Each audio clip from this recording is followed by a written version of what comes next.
Far off in West Africa, there was a valley where time moved slow and nature spoke in whispers.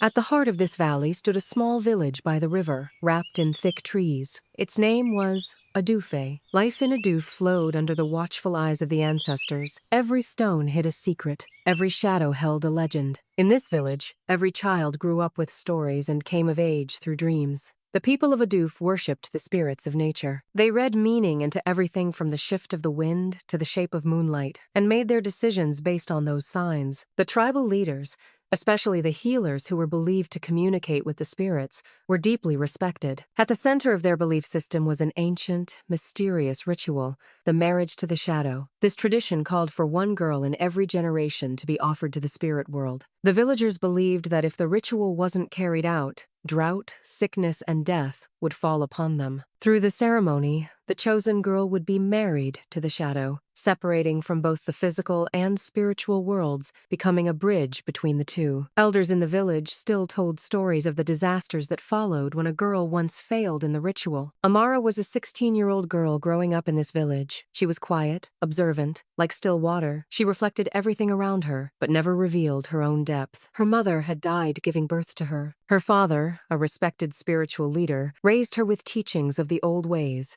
Amara learned how to listen to the voice of nature, but unlike the others, something inside her always questioned. The village elders always said Amara had been marked from the moment she was born. The sky had suddenly gone dark, and the wind changed direction for days. Some believed it was a blessing. Others whispered it was a curse. But Amara had always kept her distance from the rumors. She wanted to walk her own path, to shape her own destiny. As her birthday drew near, the elders gathered once more. The position of the moon, the shift in the wind, the way the birds sang, it all seemed to confirm what they had feared or believed. Amara was the chosen one. Even her father accepted the signs and agreed the ceremony must take place. The decision shook Amara. She respected the spirits, but something deep inside her whispered that she had to resist. At night, she dreamed of walking through a dark forest. The shadows of the trees stretched long, and a figure called out to her from the branches, "We are bound, Amara. There is no turning back." As the dreams grew more frequent, Amara's mind began to blur. She started seeing shadows move in daylight. Sometimes, in her reflection, she saw eyes that weren't hers staring back. One morning, she finally found the courage to tell her father about the dreams. He listened closely, quietly. Then he nodded and said, "The spirits are calling you, my daughter. You cannot run." That moment broke something inside her. For the first time, she felt truly alone. She realized she wasn't fighting the spirits, she was fighting the people around her. That night, her inner voice echoed louder than ever. "Which is more sacred, the tradition, or the voice of my own heart?" With 1 week left until the ceremony, preparations began. Special garments were sewn just for her. Sacred herbs were woven into her hair. Traditional paint would be brushed onto her face, and around her neck they'd place a black necklace, a symbol of the shadow realm. The village buzzed with anticipation, but with each passing day, Amara's heart grew heavier. One night, under the full moon, Amara had the dream again, but this time, the forest was darker, the figure clearer. A tall being with no face stepped out from the shadows and said, "You are not the first, but you might be the last." Amara woke up drenched in sweat, her breath caught in her throat, her heart racing. Was it a warning or a calling? 2 days before the ceremony,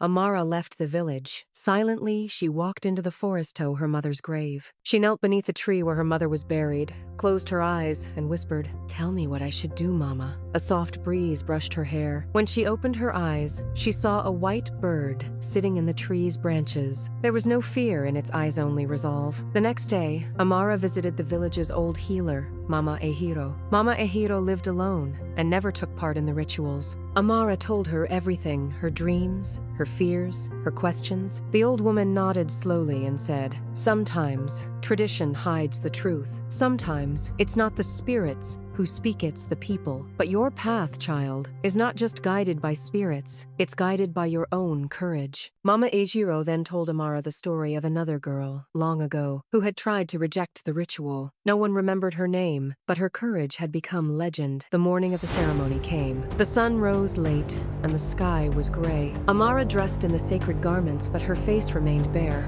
No paint. She looked to her father, searching his eyes for an answer, but there was none. At the ceremonial ground, The entire village was waiting. Drums echoed in the air. Then silence fell. Amara stepped into the ritual circle. Everyone held their breath. Her father began the prayer. But just as he did, Amara raised her hands and spoke loud and clear. "This ceremony is not my destiny. This is my choice." Gasps rippled through the crowd. The drums stopped. The elders rose in anger. But then Mama Ejiro stepped forward and said, "A tradition that binds a heart by force does not belong to the spirits. It belongs to fear." That day, Amara walked away from the ritual. But her journey was only just beginning. She didn't marry the shadow. She set out to uncover its secrets. And in doing so, she took her fate into her own hands. So what do you think? Was Amara right to defy tradition? Is standing up to the old ways an act of courage or defiance? Let us know in the comments below. After Amara walked away from the ritual, silence fell over the village. The elders called her defiance a sign of a coming curse, while whispers stirred among the younger ones. Some admired her courage, others feared she had doomed them all. But Amara, unaware of the storm she'd left behind,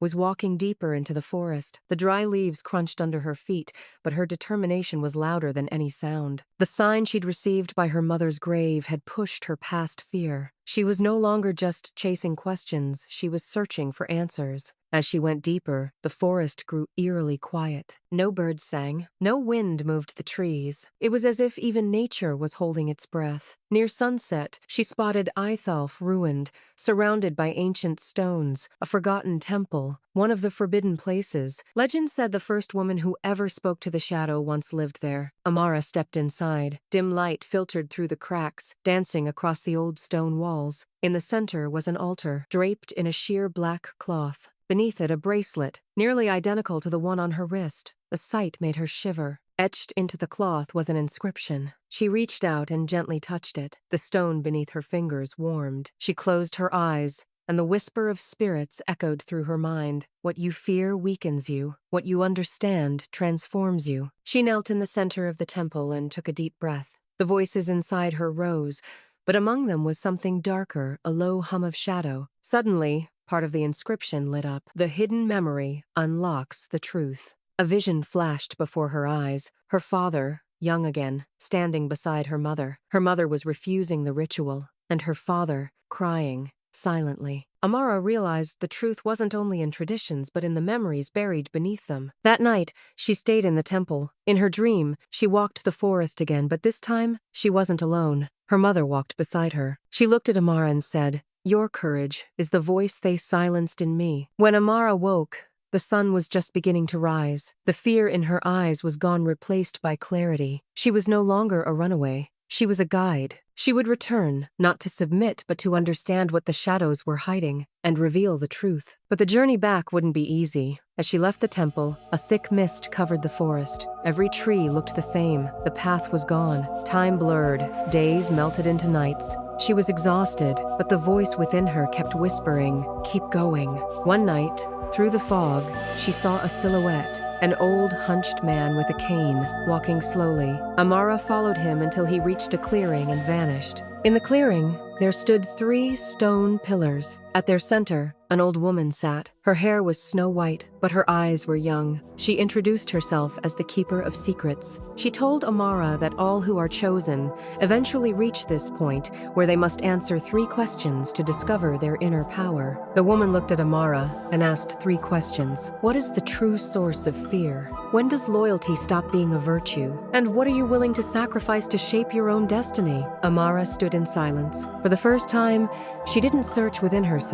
She looked toward the meanings that had shaped her life.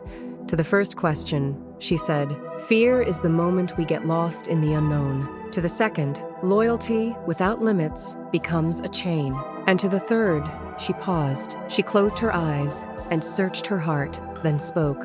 "I'm willing to be misunderstood by the ones I love, as long as I'm walking the right path." The keeper of secrets nodded. She reached out and drew a mark on Amara's forehead. "You are no longer one who speaks to shadows," she said. "You are now one who leads them." Then she handed Amara a small pouch. Inside were 3 talismans, each one a symbol of the power she would need to face what lay ahead on her journey back and in the village. As Amara left the forest, the sky began to clear. Birdsong returned. And with every step, she felt the earth's warmth rising through her feet. But even with the peace inside her, she could feel the weight of what was waiting ahead. Along the path, she came across an old fire circle, just a ring of stones and unburned coal. She stopped, pulled out one of the talismans, and placed it in the center of the circle. She whispered a prayer. The wind carried the ashes into the air, and for a brief moment, her mother's silhouette appeared in the smoke. She smiled and vanished. That sign, it stripped the last of the fear from her heart. The shadows had shown her the way. Now it was her turn to carry the light back. But what do you think Amara will find when she returns? Will the truth hidden in the shadows finally come to light? Let us know in the comments. As Amara walked back from the forest toward the village, the sun was slowly dipping below the horizon.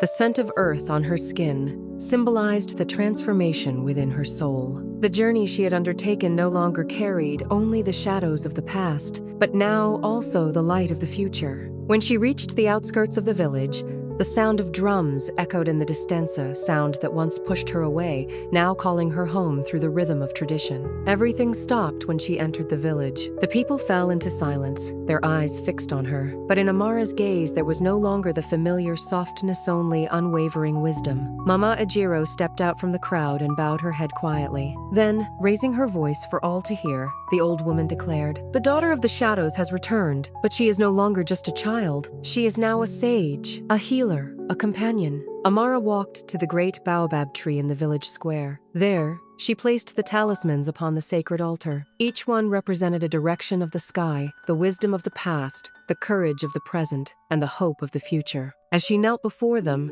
she recited ancient prayers once whispered to her by her mother. Her words echoed through the air. The sky darkened momentarily. Then the sun burst through the clouds with renewed brilliance. Everyone present felt a stirring in their hearts. The elders wept, and the youth knelt. When Amara rose, whispers passed through the crowd. Tradition must no longer be just the voice of the past, but the breath of the future. From that day on, everything in the village began to change. Old customs were re-examined. Newborns were no longer named through ritual alone, but with hope and intention.